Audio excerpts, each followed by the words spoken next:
जय श्री ओम नमः सिद्धेभ्यः। जय श्री ओम नमः सिद्धेभ्यः।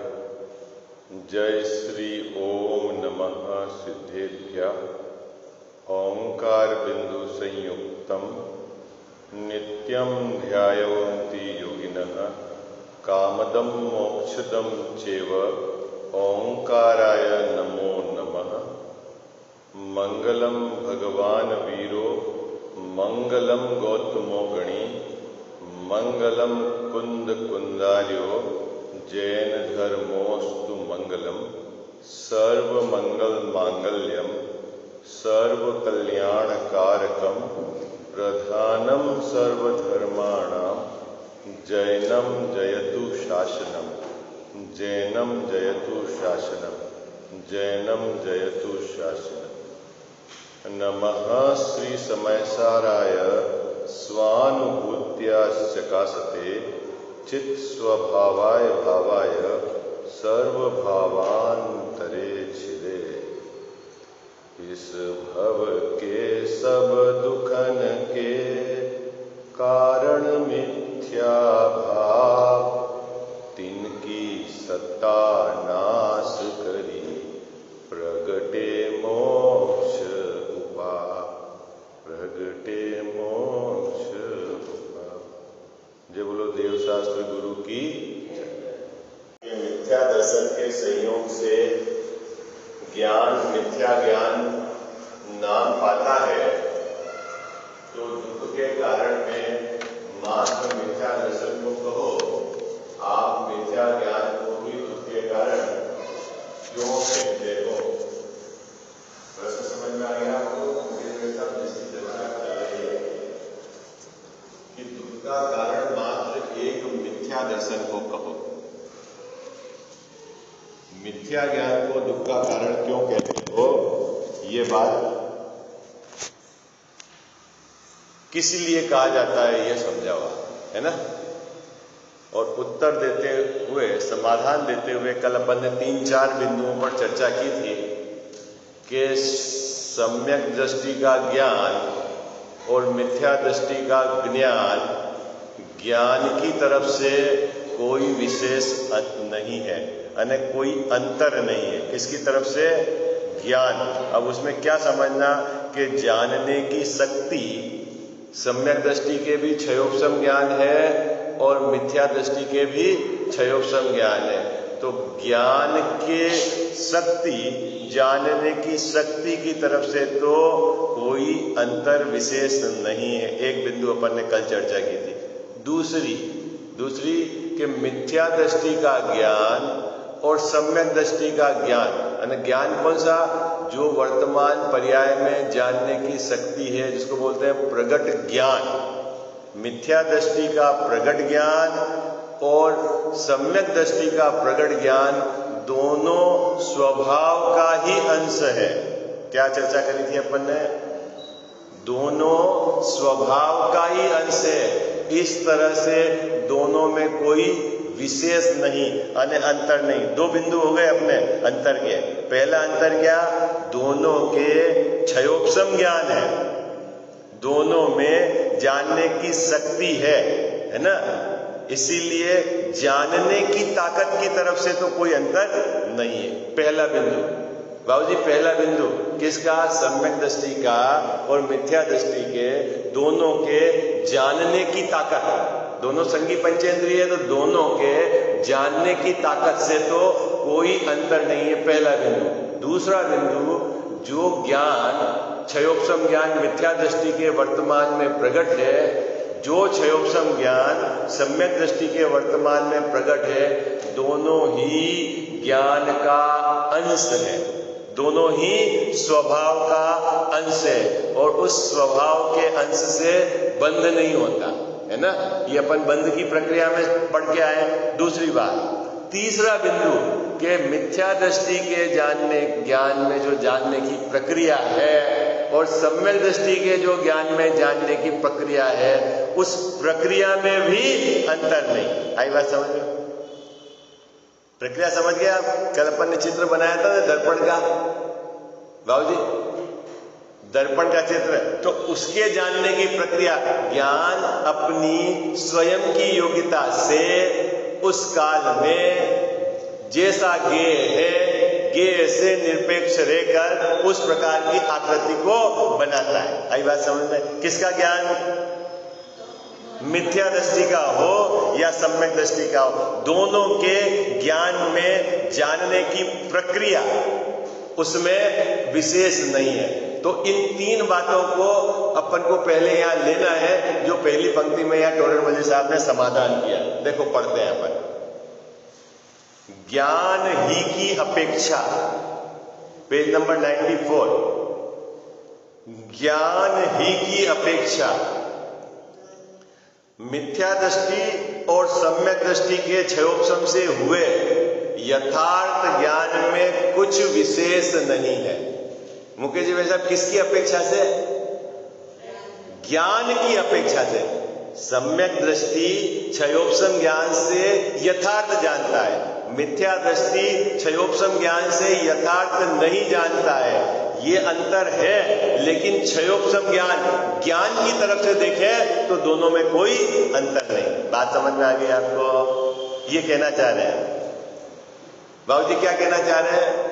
अंतर को, जो अंतर है कि वह वर्तमान प्रकट ज्ञान की पर्याय की शक्ति को प्रयोजनभूत जीवादि तत्व के सम्यक निर्णय में लगाता है और वह उसके निर्णय में नहीं लगाता है।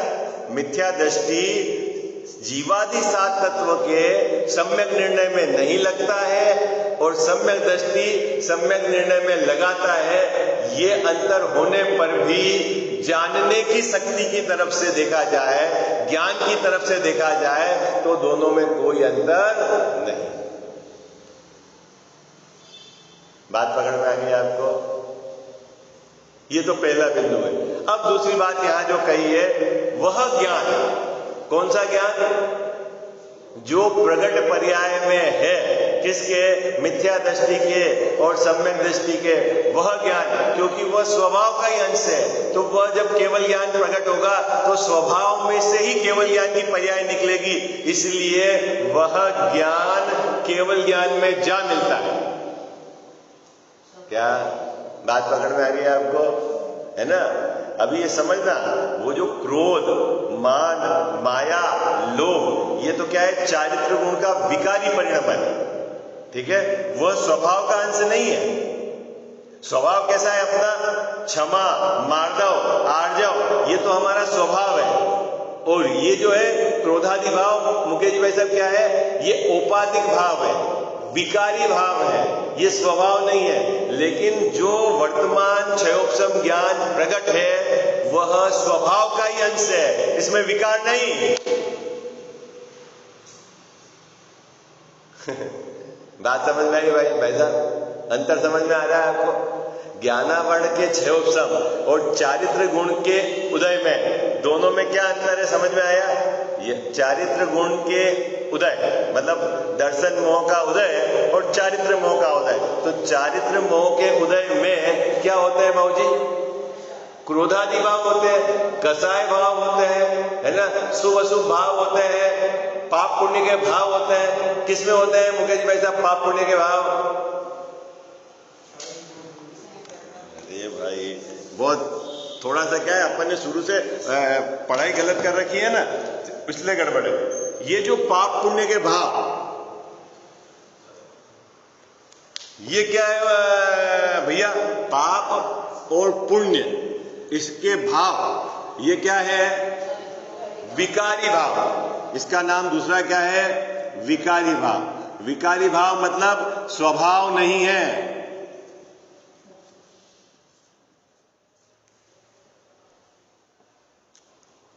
बाबूजी, पाप और पुण्य का भाव वो क्या है मुकेश भाई साहब? विकारी भाव। ठीक है? शुभ और अशुभ भाव वो क्या है? विकारी भाव। क्रोध, मान, माया, लोभ का भाव वो क्या है? विकारी भाव। ये हमारा स्वभाव नहीं है। आई बात समझ बाबूजी? जो स्वभाव नहीं है उससे सुख मानना ये तो महामूर्खता है।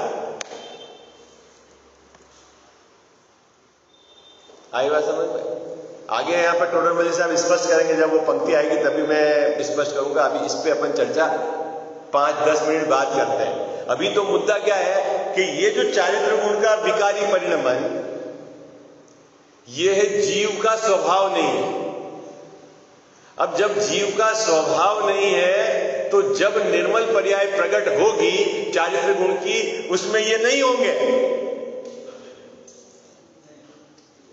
तो क्या होंगे निर्मल पर्याय में? तो बोले जो स्वभाव है, तो जीव का क्या स्वभाव है कि क्षमा, मार्दव, आर्जव, सोच, संयम, तप, ये जीव का जो स्वभाव है वो प्रकट होगा चारित्र गुण के अंदर निर्मल पर्याय में। आई बात समझ में? तो साहब ये क्यों प्रकट नहीं हो रहे हैं विकारी? अरे ये स्वभाव नहीं है, ये औपाधिक भाव है। ठीक है, ये तो चारित्र गुण है। अब ज्ञान गुण की तरफ से बात करें कि जो वर्तमान ज्ञान की प्रकट पर्याय में जो हमारे को जानने की शक्ति है, वह ज्ञान, तो वो ज्ञान विकारी नहीं है, वो स्वभाव का अंश है। आई बात समझ में? बाबू जी, चारित्र गुण के विपरीत परिणमन में ये हो गया चारित्र गुण, इसका वर्तमान परिणमन है ये।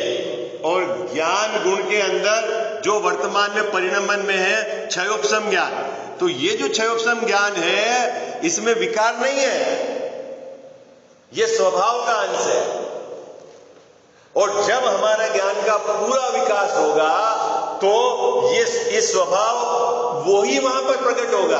अभी जानने की शक्ति अल्प है, उस समय जानने की शक्ति पूर्ण विकसित हो जाएगी। लेकिन ऐसा नहीं होगा कि अभी ज्ञान कुछ दूसरा है और वहां फिर कुछ ज्ञान दूसरा नहीं, ये तो यही ज्ञान है।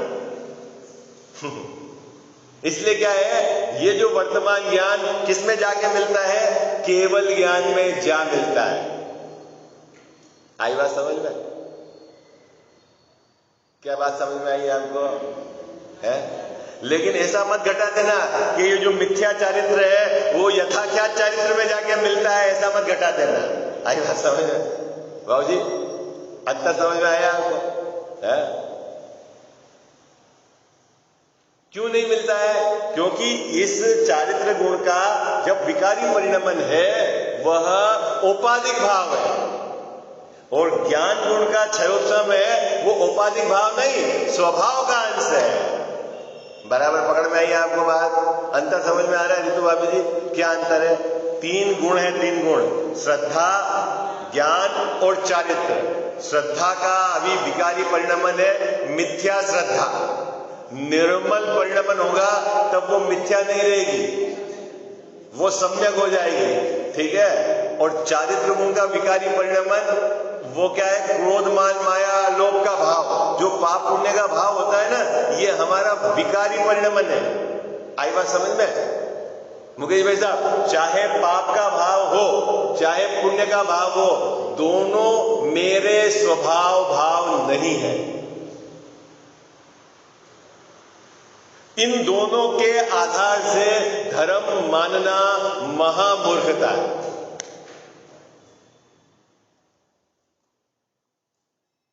अनादि से क्या गड़बड़ी चल रही है हमारी? अनादि से क्या गड़बड़ी चल रही है मुकेश भाई साहब? कि उसमें हमने ये जो पुण्य भाव है इसको तो धर्म माना और पाप भाव को पाप माना।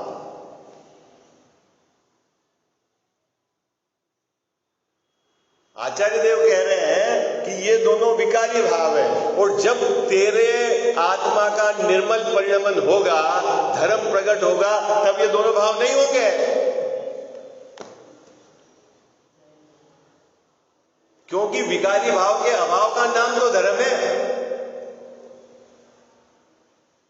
हाँ जी या ना जी? बात पकड़ में आ रही है आपको? देखो, अभी आप घबराना नहीं कि साहब हमारे पाप पुण्य भाव को कैसे बंद करें। शुरुआत कहां से होगी? बाबू जी, शुरुआत कहां से होगी? शुरुआत सबसे पहले तो वर्तमान भूमिका के अनुसार पाप और पुण्य के भाव आएंगे ही, भूमिका के अनुसार। लेकिन शुरुआत कहां से होगी कि उस पुण्य के परिणाम में धर्म मानना छूटेगा। कहां से छूटेगा? शुरुआत कहां से होगी रितु भाभी जी? अभी अपन क्या करते हैं, भाव आए नहीं उधर ताकत लगाते हैं, या उस भाव को धर्म मान के बैठे हैं उधर ताकत लगाते हैं। लेकिन वह भाव उपादेय नहीं है, मेरा आत्मा उपादेय है, जिसमें पाप पुण्य का भाव ही नहीं है, जो ज्ञानानंद स्वभावी है, उधर की तरफ हमारा विचार होकर निर्णय नहीं होता। बहुत परेशान हो जाते हैं मुकेश भाई साहब, पाप के परिणाम आवे और पुण्य के परिणाम आवे। अरे वो भूमिका अनुसार आएंगे, पंचम गुणस्थानवती के उस भूमिका के अनुसार भाव आते हैं, छठे सातवें गुणस्थान में उस भूमिका के अनुसार भाव आते हैं, आएंगे। लेकिन अंतर क्या है चौथे गुणस्थान वाले, पंचम गुणस्थान वाले, छठे सातवें गुणस्थान वाले और हमारे? जब पाप पुण्य के परिणाम उनके भी होते हैं, हमारे भी होते हैं, लेकिन अंतर है। अंतर क्या है कि चौथे गुणस्थान वृत्ति जो सम्यक दृष्टि जीव है, वह पाप भाव में धर्म नहीं मानता, और मैं तो पुण्य भाव में धर्म नहीं मानता, और मैं है धर्म मानता हूं। एक सम्यक दृष्टि है वो भी पूजा कर रहा है, और मिथ्या दृष्टि है वो भी पूजा कर रहा है। दोनों के शुभ भाव है। अंतर क्या है बाबूजी दोनों में? हो सकता है आपको बाहर से ऐसा लगे कि मिथ्या दृष्टि की पूजा बहुत जोरदार हो रही है, हिल नहीं रहा है वो बहुत, लेकिन अंदर में क्या चल रही धारा है कि वो जो परिणाम है मंद कसाय का, उसमें उसने धर्म मान लिया है, और वह चारित्र गुण का विकारी परिणमन है। जब धर्म प्रकट होगा तो वो नहीं होगा। बात पकड़ में आई दादी जी? समझ में आ रहा है मुद्दा? बस ये जैन दर्शन की बात जो स्पष्ट है, आप जब तक विचार करके इसको स्वीकार नहीं करोगे तब तक आप समझ लेना दिल्ली दूर है। मुकेश भाई साहब, दिल्ली दूर है। ये तो आपको आगम के आधार से निर्णय करना ही पड़ेगा।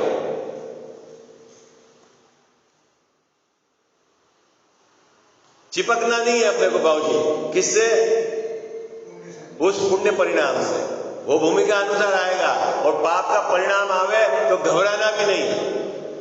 वो दोनों मुझसे भिन्न है, मेरा स्वभाव उनसे भिन्न है। अपने को स्वभाव की महिमा आनी चाहिए, स्वभाव की तरफ क्या झुकाव होना चाहिए, स्वभाव को ऊर्ध्व करना है। असल में ये ही हमारा पुरुषार्थ है। हम आगम का अभ्यास काहे के लिए करते हैं कि हमें मेरा स्वभाव क्या है ये खबर तो पड़े। जिस स्वभाव के आश्रय से मेरी परिणति में धर्म प्रकट होगा वो समझू तो सही, उसका परिचय तो लूं, उसका निर्णय तो करूं, उसकी तरफ की मेरी रुचि की वृद्धि तो होए। बोलो, अपने को स्वभाव की रुचि है कि पुण्य परिणाम की रुचि है? बोलो मुकेश भाई, क्या अच्छा लगता है आपको जब थोड़ा सा मंद कसाय का भाव हो, पूजन का भाव हो गया, दान का भाव हो गया, और थोड़ा सा अच्छा मन लग गया कसाई की मनता, उसको धर्म मानते हो कि उससे भिन्न अपने को स्वभाव का जब विचार चले तब आपको लगना चाहिए कि अब मेरी दिशा सही है।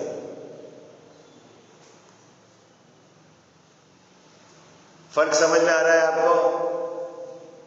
ये सुनने मात्र तक नहीं रखने का है, ये अंदर में बिठाने का है, बार बार विचार करके। नहीं तो ऐसा भी हो गया बाबूजी कि यहां तो इस जगह तो ये बोलेंगे पाप पुण्य एक जैसे है, और ये भी पुण्य में लगे हुए हैं, और यहां बोलेंगे पुण्य करो धर्म, ये भी अपने तो जो हो रहा है सो बढ़िया नहीं। ऐसा डिस्टिंग्विश है, बंटवारा है ऐसा? जगत के कितने जीव ऐसा बंटवारा करते हैं?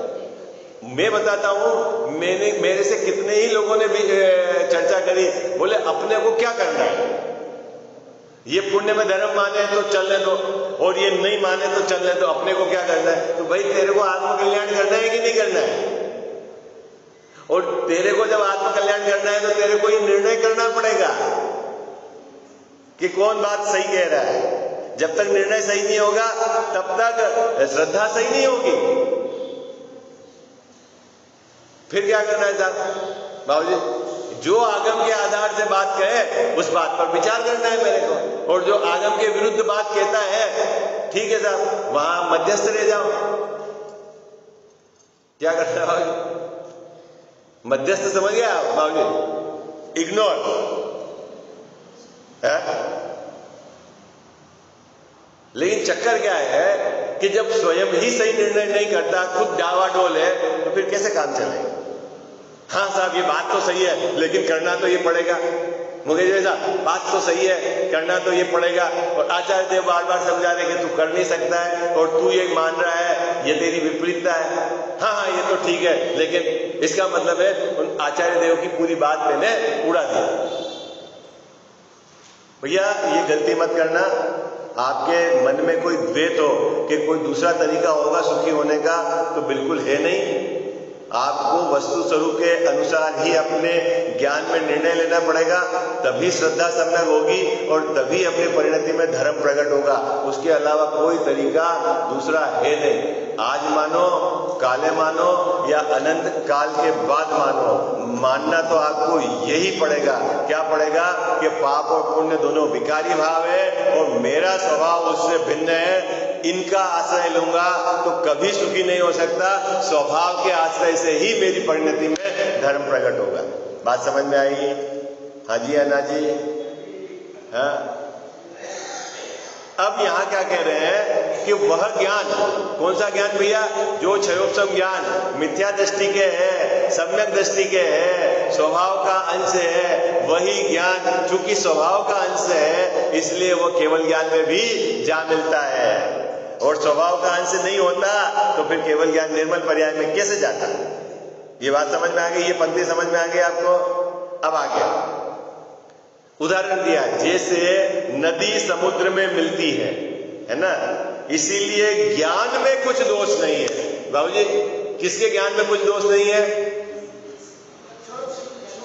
मिथ्या दृष्टि के क्षयोपशम ज्ञान में और सम्यक दृष्टि के क्षयोपशम ज्ञान में कोई दोष नहीं है। नहीं साहब एक को तो आप मिथ्या ज्ञान कह रहे हो और एक को सम्यक ज्ञान कह रहे हो, वो हम निर्णय उसने क्या किया उसके आधार से कह रहे हैं, लेकिन ज्ञान की तरफ से देखें तो कोई दोष नहीं। बात पकड़ में आ रही है तुम्हारी? क्या कल अपन ने क्या चर्चा की थी?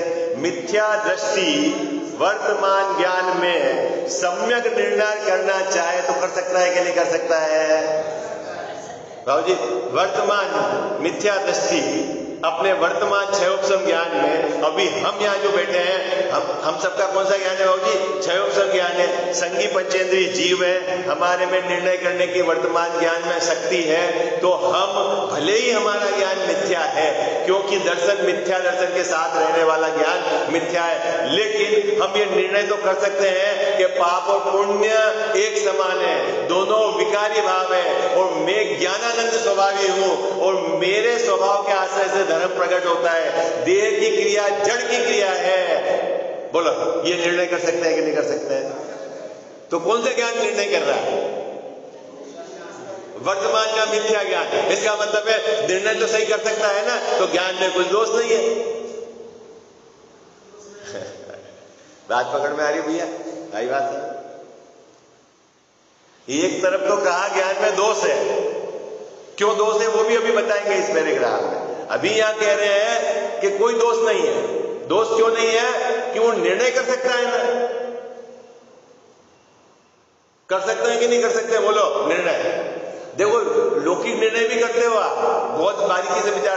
घर का बेटा हो आपके स्वयं का, पाल पोस के बड़ा करा हो, आपने उसको अपनी धन संपदा दी हो, तो भी थोड़ा एज हो जाते तो निर्णय करते हैं कोई काम नहीं आता, बेटा हो या बेटी, ऐसा नहीं बोलते हैं? क्यों? ये किसने निर्णय करा है भैया? है संपत्ति किसको दी बाबूजी? जो काम नहीं आता उसको। अरे हाजी अन्ना जी है? वो राग का जोड़ था और ये ज्ञान में निर्णय हो रहा है, क्या दिक्कत है? आई बात समझ में आपको? क्या मुकेश भाई साहब समझ में आई बात? संपत्ति क्यों दी? तो बोले वो राग का जोड़ था, लेकिन निर्णय तो कर सकता है ज्ञान में कि कोई काम नहीं आता। आई बात सब। ऐसे ही वर्तमान मिथ्या ज्ञान में हम देवशास्त्र गुरु के संबंध में सच्चा निर्णय कर सकते हैं कि नहीं कर सकते हैं? मोक्ष मार्ग किसके आश्रय से प्रकट होगा ये निर्णय कर सकते हैं कि नहीं कर सकते हैं? कर सकते हैं। तो फिर जब इतना निर्णय कर सकते हैं तो फिर ज्ञान में क्या दोष है? यदि ज्ञान में दोष होता तो फिर निर्णय कैसे करते हैं? बात पकड़ में आ रही है आपको? इसमें एक एक पंक्ति में बहुत रहस्य है। अजीत भैया क्या कह रहे हैं? टोडरमल्ली साहब क्या कह रहे हैं कि इसीलिए ज्ञान में कोई दोष नहीं है। किस लिए ज्ञान में दोष नहीं है? निर्णय कर सकते हैं। और वर्तमान ज्ञान ही केवल ज्ञान में जहां मिलता है, इसका मतलब वो स्वभाव का अंश है। इस अपेक्षा से भी ज्ञान में दोष नहीं है। हमारा जो वर्तमान क्षयोपशम ज्ञान है वो भी स्वभाव का अंश है, और स्वभाव में कोई दोष नहीं है तो उसके अंश में भी दोष कैसे होगा? बात पकड़ में आ रही है आपको मुकेश भाई साहब? तो फिर ये मिथ्या ज्ञान ये क्या है? अब उसको भी स्पष्ट करेंगे। यहां तक बात समझ में आ गया आपको? क्या क्या बात हो गई अपनी? अभी तक क्या बात हो गई इस पैराग्राफ में? क्षयोपशम ज्ञान, सम्यक दृष्टि का और मिथ्या दृष्टि का, दोनों में कोई विशेष नहीं है, क्योंकि दोनों में सही निर्णय करने की ताकत है। ये बात हो गई, इसमें तो कोई नहीं दिक्कत नहीं। दोनों के अंदर जानने की प्रक्रिया में भी कोई विशेष नहीं है। जैसे मिथ्या दृष्टि का ज्ञान जानता है, वैसे ही सम्यक दृष्टि का ज्ञान जानता है। जानने की प्रक्रिया भी उसकी बाबूजी वैसी। दोनों ज्ञान स्वपर प्रकाशक है। शास्त्रीय भाषा बोलो तो क्या? किसका ज्ञान? मिथ्या दृष्टि का जो प्रकट ज्ञान वर्तमान ज्ञान की पर्याय है, और सम्यक दृष्टि का जो वर्तमान ज्ञान की पर्याय है, दोनों कैसी है बाबूजी? स्वपर प्रकाशक है। दोनों के जानने की प्रक्रिया एक जैसी है, कोई विशेष नहीं। दोनों का क्षयोपशम ज्ञान है, दोनों में जानने की शक्ति है, दोनों ज्ञेयों से निरपेक्ष रहकर जानते हैं। कितना सारे आप पे करोगे तो सब बहुत समझ में आ जाए। ठीक है? और चूंकि प्रगट ज्ञान की पर्याय में जो जानने की शक्ति है वो ज्ञान स्वभाव का ही अंश है, उसमें कोई दोष नहीं है, इसलिए वो ज्ञान केवल ज्ञान में जहां मिलता है। ये भी बात समझ में आ गई ना आपको? यहां तक बात समझ? तो फिर साहब अंतर क्या है? फिर आप उसको एक को मिथ्या ज्ञान कहते हो, एक को सम्यक ज्ञान कहते हो, ये हमारे समझ में नहीं आया। क्या? फिर जब आप मिथ्या दृष्टि के ज्ञान को मिथ्या कहते हो और सम्यक दृष्टि के ज्ञान को सम्यक कहते हो, ये समझ में नहीं आया, तो उसको समझाने के लिए कह रहे हैं परंतु, देखो क्या लिखा शब्द, परंतु क्षयोपशम ज्ञान, जानने की शक्ति तो है, लेकिन जहां लगता है वहां एक ज्ञेय में लगता है। क्या विशेषता है मुकेश भाई साहब? विशेषता कहो या कमजोरी कहो, क्षयोपशम ज्ञान जहां भी लगता है वो किसमें लगता है? एक ज्ञेय में लगता है। अब एक ज्ञेय में मतलब क्या समझना आपने को? नहीं, ज्ञेय एक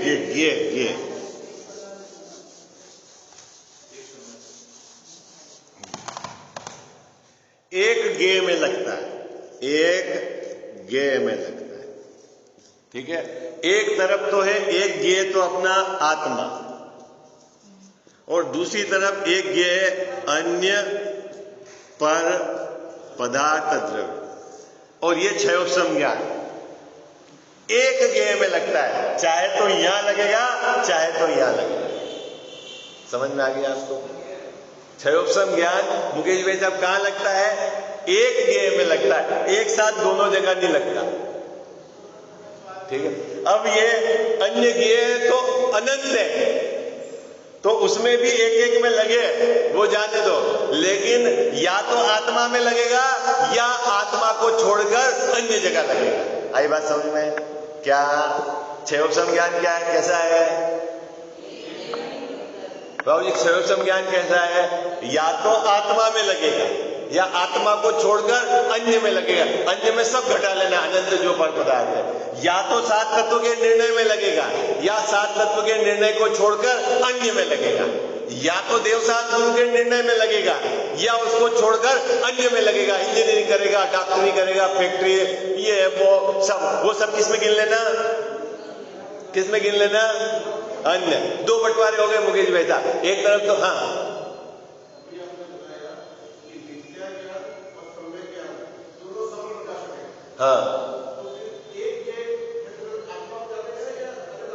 देखो, स्वपर प्रकाशक है, उसमें अपना स्वयं तो आता ही है, और पर भी उसमें जानने में आता है, वो ज्ञानी है, लेकिन वो स्व को जानता ही नहीं, एक को ही जानता है। इस अपेक्षा से दोनों में स्व और पर, समय साथ की एक गाथा है कि बाल गोपाल सबको आत्मा प्रति समय अनुभव में आता है।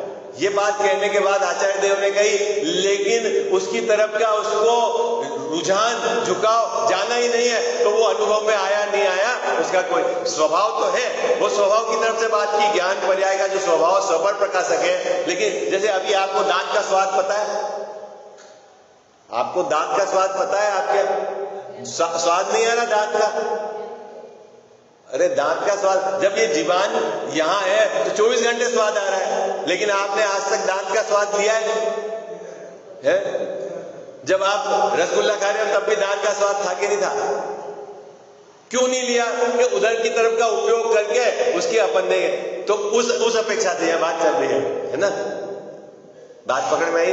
स्वभाव तो है स्वपर प्रकाशक, स्व और पर दोनों ही जान सकता है और उसमें दोनों ही जानने में आते हैं, लेकिन जानता नहीं है, इस अपेक्षा से ये बात कही है ना? समझ में आई आपको बात?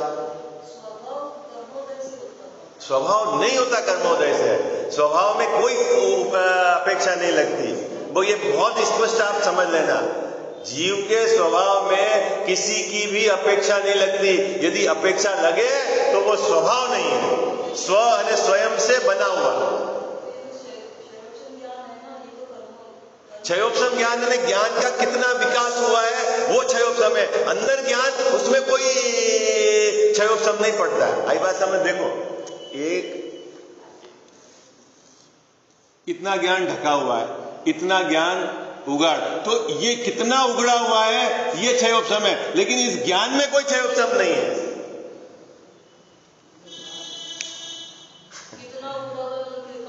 हाँ, कितना जान पाएगा नहीं जान पाएगा ये क्षयोपशम ज्ञान है, लेकिन जो अंदर ज्ञान है उसमें कुछ नहीं, हो तो स्वभाव का अंश है। हाँ, वो तो जानने की ताकत है, ज्ञान ज्ञान। बात पकड़ में आ रही है आपको? हाँ? नहीं समझ आएगा आपको? क्षयोपशम जिसको बोलते हैं वो विकास, ज्ञान का कितना विकास हुआ है, आपको कितनी जानने की शक्ति है, कितना स्मरण आपको अभी रहता है। अपन बोलते हैं इसके तो क्षयोपशम बहुत है, इसको याद बहुत रहता है, लेकिन याद बहुत रहता है, उनका ज्ञान का विकास ज्यादा है। लेकिन उसके जो अंदर ज्ञान और मेरे जो ज्ञान में याद नहीं रहता, उस दोनों ज्ञान, वो तो दोनों स्वभाव का अंश है, उसमें कोई अंतर नहीं। हाँ, ये तो है?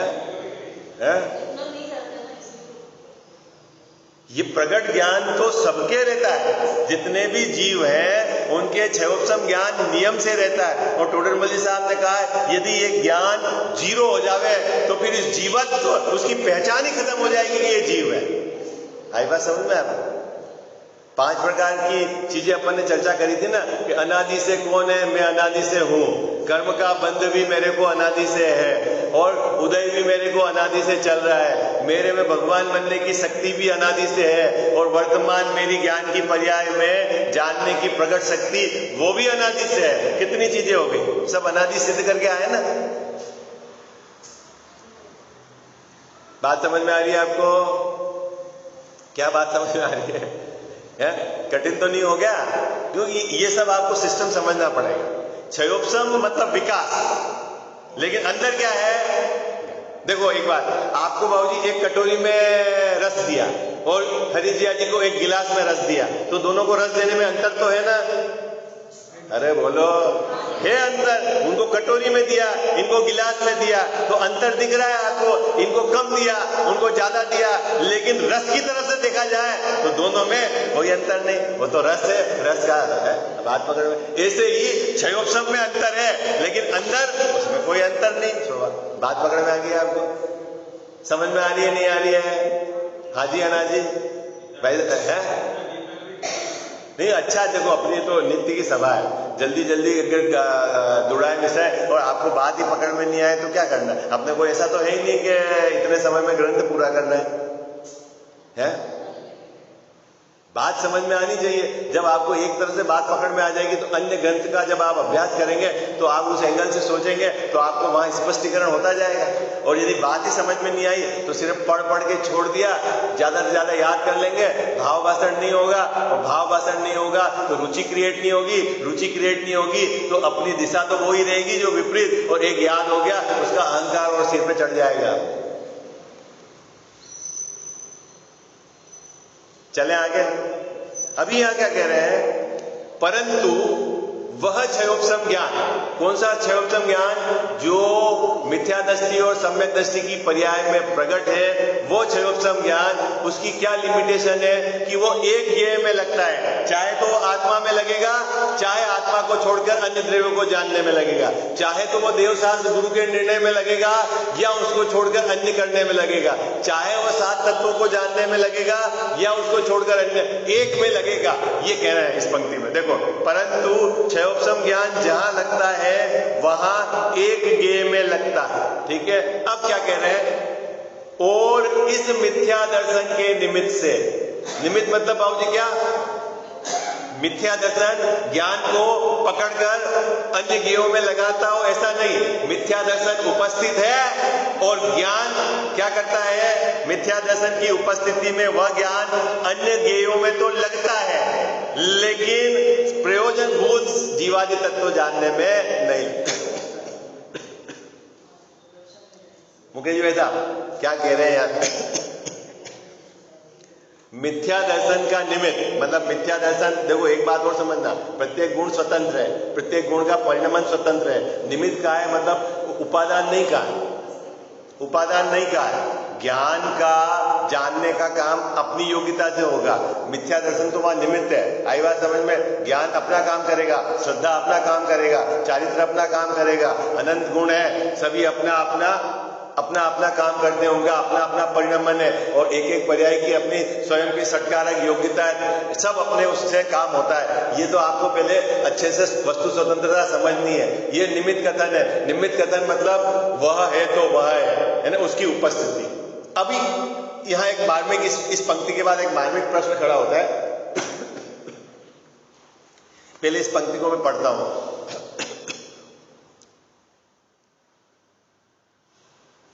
यहां क्या कह रहे हैं कि जो क्षयोपशम ज्ञान मिथ्या दर्शन के कारण वह जीवादि 7 तत्वों को जानने में तो नहीं लगता, ये क्षयोपशम ज्ञान एक समय में एक ज्ञेय में लगेगा तो देवशास्त्र गुरु के निर्णय में तो नहीं लगता, 7 तत्वों के निर्णय में तो नहीं लगता, स्वपर भेद विज्ञान में तो नहीं लगता और अन्य में लगता है। किसके निमित्त से, कि मिथ्या दर्शन की उपस्थिति में। ये पंक्ति अभी की। अब मेरा प्रश्न है, शिष्य ने तो यही बात कही थी, शिष्य ने प्रश्न में क्या खड़ा करा था कि जब मिथ्या दर्शन से ज्ञान मिथ्या हो जाता है तो एक मिथ्या दर्शन को ही तो आप बीमारी कहो, मिथ्या ज्ञान को क्यों कहते हो? तो बात तो वही हो गई बाबूजी, बात तो वो हो गई, फिर मिथ्या ज्ञान को क्यों आप बीमारी? देखो फिर मैं पहले प्रश्न पढ़ता हूं, फिर ये पहले के पंक्ति पढ़ूंगा, फिर अपन इसकी कल चर्चा करेंगे। पहले प्रश्न पढ़ता हूं, पढ़ो आप प्रश्न, पेज नंबर 94 पे ऊपर का प्रश्न।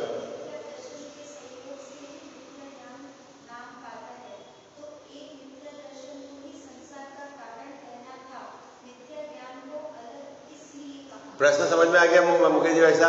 शिष्य ने कहा। अब उत्तर यहाँ, परंतु क्षयोपशम ज्ञान जहां लगता है वहां एक ज्ञेय में लगता है और इस मिथ्या दर्शन के निमित्त से, मिथ्या दर्शन के निमित्त से वह ज्ञान अन्य ज्ञेयों में तो लगता है परंतु प्रयोजनभूत जीवादि तत्वों का यथार्थ निर्णय करने में नहीं लगता है। तो फिर ज्ञान की क्या प्रॉब्लम है? मिथ्या दर्शन की प्रॉब्लम है तो मिथ्या दर्शन को ही कहो आप। भाई साहब ऊपर जो शिष्य ने कही वही बात हो गई ना कि मिथ्या दर्शन के निमित्त से वह ज्ञान अन्य ज्ञेयों में तो लगता है परंतु 7 तत्वों के प्रयोजनभूत उसके निर्णय में नहीं लगता है। तो फिर बीमारी मिथ्या दर्शन हुई ना, ज्ञान तो दोनों का सेम है, फिर ज्ञान की क्या प्रॉब्लम है बाबूजी? फिर ज्ञान की क्या प्रॉब्लम है? अब यहां जो बहुत सुंदर बात है वो अपने को टर्निंग पॉइंट है, मैं आपको विचार करने के लिए दे देता हूं। देखो भले ही मिथ्या दर्शन वहां उपस्थित है और वह ज्ञान उस समय अन्य ज्ञेयों को जानने में लगता है, ऐसा होने पर भी ज्ञान उस समय मिथ्या दर्शन की उपस्थिति में यदि वह जीवादि सात तत्वों को जानना चाहे तो उसको कोई रोक नहीं है। नहीं जानता, ये ज्ञान की गलती। बात पकड़ में आ गई आपको?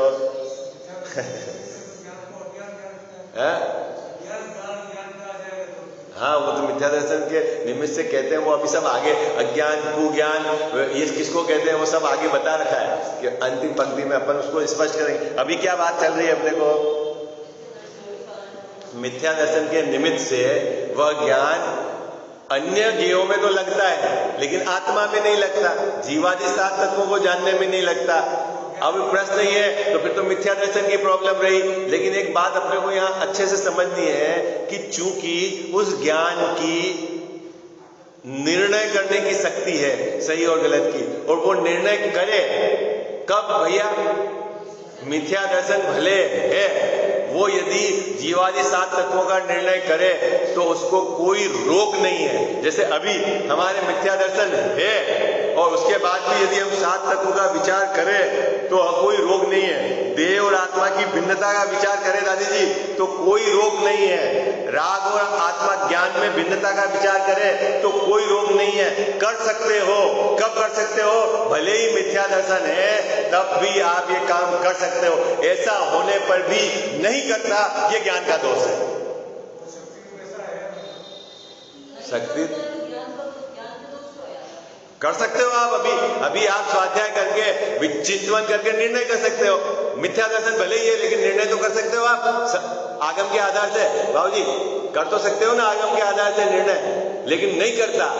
मकान बनाने में तो जाता है, व्यापार को बढ़ाने में तो लगता है, ये उस उधर उधर तो बहुत इधर निर्णय नहीं करता। और क्या करें साहब, मिथ्या दर्शन है तो मेरे को नहीं इधर का लगता ही नहीं, तो यहाँ कह रहे नहीं तू करना चाहे नहीं करता, ये तेरे ज्ञान का दोष। अभी आपको ये भी तो बताना है कि मिथ्या ज्ञान की क्या प्रॉब्लम। अगर ऐसा हो कि मिथ्या दर्शन रहे, सुनना बहुत बारीक बात है, मिथ्या दर्शन उपस्थित रहे और ज्ञान यदि निर्णय कर ही नहीं सकता है कभी भी मिथ्या दर्शन की उपस्थिति में, यदि ऐसा नियम हो तब तो अपन कहेंगे मिथ्या दर्शन का दोष है। लेकिन मिथ्या दर्शन की उपस्थिति में भी ज्ञान सही निर्णय करना चाहे आगम के आधार से, गुरु के उपदेश से, है ना, तत्व चिंतन करना चाहे तो कर सकता है। ऐसा होने पर भी नहीं करता, इसका मतलब है वो ज्ञान का दोष है। बात पकड़ समय आई है। चले आगे बात समझ में, समय हो गया आपका। थोड़ा सा ये आपको गहराई से विचार करना पड़ेगा क्या चीज है, अपने ज्ञान में क्या दोष है। मुकेश भाई साहब ताकत है, मैं मकान बनाने में, मैं इंजीनियरिंग में, मैं फैक्ट्री डालने में उपयोग उधर लगाते हैं और बैठकर देवशास्त्र गुरु के निर्णय नहीं करते। सच्चे देव की क्या पहचान है, गुरु की क्या पहचान है, महानिर्णय करना, महानिर्णय नहीं करता, तो ये ज्ञान का दोष है तेरे। साहब मैं क्या करूं, मेरे को मिथ्या दर्शन है, मैं तो निर्णय नहीं करूंगा, देवशास्त्र गुरु का निर्णय नहीं करूंगा, सात तत्व का निर्णय। अरे भाई, मिथ्या दर्शन की उपस्थिति में भी आगम के आधार से सही निर्णय कर सकता है, तू नहीं करता है, ये तेरे ज्ञान का दोष है। बात पकड़ में आई अजीत भैया? ठीक है, चलो अब अपन आगे ये 3 पंक्ति पढ़ लेता हूं, कल इसकी चर्चा करेंगे। फिर मिथ्या चारित्र कैसे है उसका स्वरूप की विचार करेंगे। इस मिथ्या दर्शन के निमित्त से वह ज्ञान अन्य ज्ञेयों में तो लगता है परंतु प्रयोजनभूत जीवादि तत्वों का यथार्थ निर्णय करने में नहीं लगता है। सो यह ज्ञान में दोष हुआ। किसमें दोष हुआ भैया? ये ज्ञान में दोष हुआ, इसे मिथ्या ज्ञान कहा है। तथा जीवादि तत्वों का यथार्थ श्रद्धा नहीं होता, वह श्रद्धा में दोष हुआ है, इसलिए मिथ्या दर्शन कहा है। ऐसे लक्षण भेद से मिथ्या दर्शन और मिथ्या ज्ञान को भिन्न कहा है। ऊपर में शिष्य ने कहा था एक को ही कहो, अब यहाँ कह रहे हैं नहीं दोनों की गलती है। दोनों की क्या गलती मैं कल पूछूंगा आपको, मिथ्या ज्ञान की क्या गलती है और मिथ्या दर्शन की क्या गलती है। ठीक है, विशेष चर्चा कल।